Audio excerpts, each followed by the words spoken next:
Hello बच्चों, कैसे हैं आप सभी। चलिए इस वीडियो में हम समझेंगे क्लास 4th की वर्कशीट नंबर 48 जो कि 17 अगस्त 2021 की वर्कशीट है और आज का सब्जेक्ट है मैथमेटिक्स।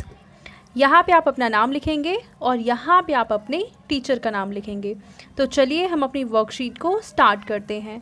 पहला प्रश्न है चित्र पहेली। दिए गए चित्रों को एक जैसा बनाने की कोशिश की गई थी, परंतु बनाते समय चित्र 2 में कुछ गलतियां हो गई हैं। आप किन्हीं 4 गलतियों को ढूंढकर अपने अध्यापक या अध्यापिका के साथ साझा कीजिए। तो देखिए, ये है चित्र 1 और ये है चित्र 2 और आपको देखना है कि चित्र 2 चित्र 1 से किस तरीके से अलग है। तो चलिए देखते हैं। पहला अंतर, यहाँ पे कुछ भी नहीं है जबकि यहाँ पे एक जानवर बैठा हुआ है। दूसरा अंतर हम क्या देखते हैं कि यहाँ पे एक घड़ी है जबकि यहाँ पे कुछ सामान रखा हुआ है। तीसरा अंतर हम देखेंगे कि यहाँ पे इस मशीन से ब्रेड बाहर निकली हुई है जबकि यहाँ पे ऐसा नहीं है। चौथा अंतर हम देखेंगे कि यहाँ पे देखिए 2 डॉट बने हुए हैं जबकि यहाँ पे पूरे रेक्टेंगल यानी कि आयत बना हुआ है।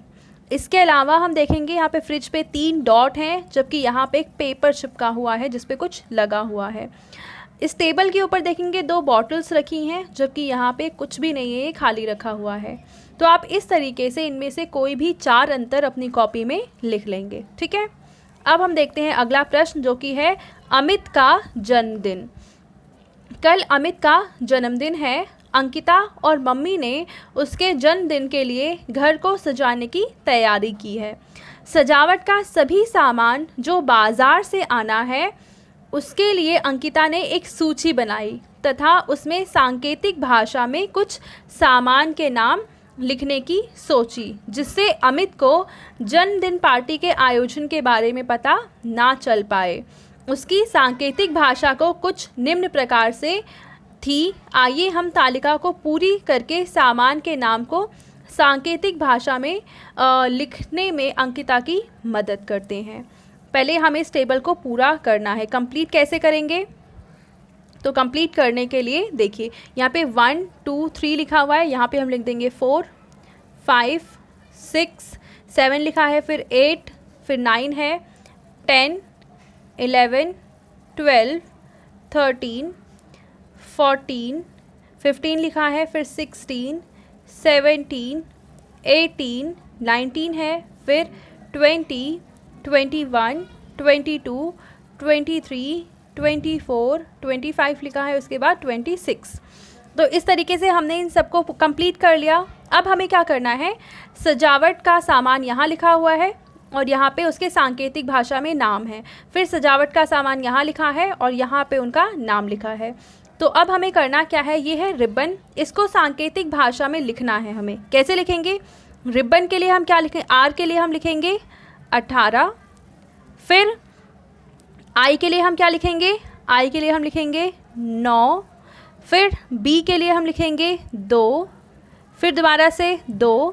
फिर है ओ के लिए हम लिखेंगे 15 और 15 के बाद क्या है? एस है, तो एस के लिए हम लिख देंगे 19।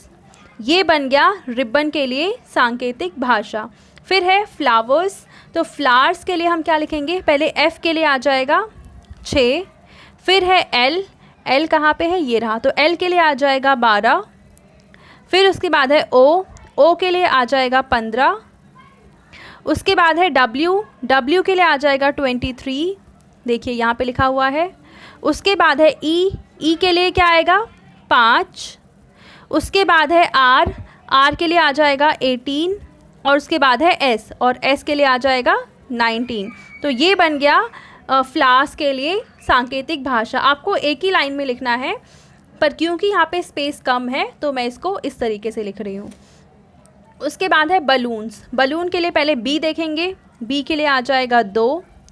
फिर है ए के लिए आ जाएगा 1, ठीक है। उसके बाद है डबल एल, तो एल कहाँ पे है?